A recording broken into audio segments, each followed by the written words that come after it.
Today we are diving deep into 3 critical adjustments that can take your on-ice performance to the next level and put you in the starting goalie seat on your team. Let's go. The first adjustment is shifting your focus of your mobility training from trying to get the splits to getting as much hip internal rotation as your body will allow. You're going to make a lot more saves with more hip internal rotation and better control through that range of motion than you are with the saves. So instead of trying to do the splits, we're going to prioritize hip internal rotation and your functional strength so that you own all that control. You can take away the bottom of the net. You can get comfortable in your RVH position. And here's a key point, because by spending time just trying to get the splits, you're ignoring the fact that not everybody's hip joint will let them do the splits. It's a bit of an anomaly. You know, we're not all built exactly the same. So some of us have a different kind of hip anatomy that lets you do the splits, but a lot of us don't even have the hip anatomy that lets us do it. So you're investing a ton of time trying to get something, a save selection that really has a very unique use case, which is more of a desperation type save, rather than focusing on these big rocks that you're going to use every single practice, every single game, and making them as strong as possible. Doing this is what builds you that solid foundation of core strength, balance, speed, and agility on the ice, all the ingredients that let you play with more patience.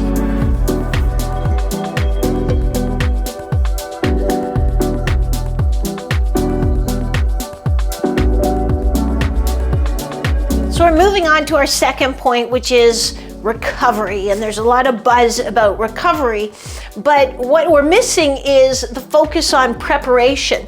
The best way to become a faster recoverer is by doing the right preparation. So for example, building the type of mobility you need to perform as a goalie, so then your muscles aren't feeling sore and tight after every single practice or game, or you're not tearing your groin 2 or 3 times a season. And it doesn't just end with mobility. Being prepared doesn't mean just doing stretches. It's about building local muscular endurance and building peak cardiovascular endurance so that you can perform at a very, very high level, but your body's equipped to recharge and renew your resources, your local muscular energy sources, get fresh blood to your working muscles, remove all those waste products really efficiently. So recovery is great, and we have recovery modules that we do when we come off the ice in the game-winning goalie formula. It is important, but if you haven't done the preparation, then you're really not focusing on recovery. You're just focusing on survival and trying to patch yourself back together so you can go again. They're kind of 2 different things. Our third and final change has to do with the power of purposeful practice. Power of purpose. Say that 5 times fast as you can. The power of purposeful practice. And what I mean by that is, don't discount the development value that you get from practice, even if the practice isn't designed specifically for the goalies. It's a team practice. So don't expect it to be designed specifically for you and for what you need and to be exactly like a game. Agreed, it's not ideal, but here's what you can do to still make huge gains. Go into every single practice with 1 or 2 key focus points and turn it into a competition for yourself. So for me, one of the things you know that I always love to do, I don't love to do it, I hate to do it, but I still do it all the time. When I'm going into my butterfly, I'll pick up my stick. And so often the puck will squeak under my pads, and if I just had my stick there, I would have made the save easily every single time. So if I'm gonna go into a practice, and we do, sometimes I'll go out on the ice on either Wednesdays or Fridays to practice with a couple guys that we skate with on Sundays, that'll be one of my focus. Okay. Focuses, foci. I